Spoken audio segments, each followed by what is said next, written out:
remove it. If a child or other passengers near you need assistance, put your mask on first before assisting them.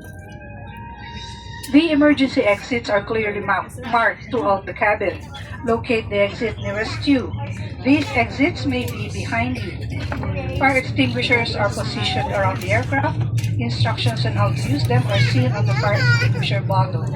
In case of power loss or smoke in the cabin, emergency light and path markings will lead you to these exits during an evacuation.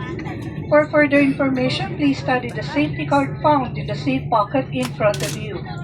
In preparation for takeoff, ensure your seat belts are securely fastened. Seat backs in upright position. Large electronic devices like laptops and tablets stowed in your seat pockets. Window shades open and your tray table stowed.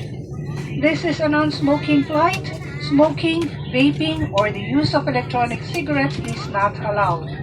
Once again, welcome to Philippine Airlines.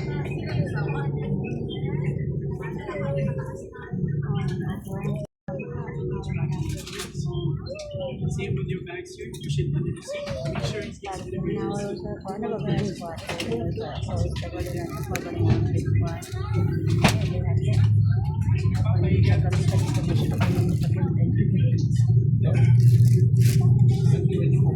Set ko mo sa video. Tumas ka na.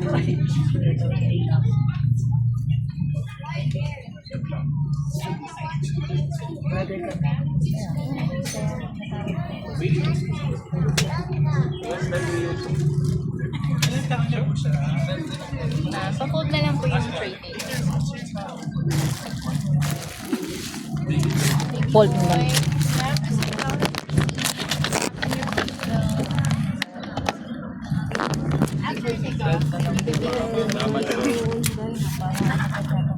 ang tulak na lang. Dapat.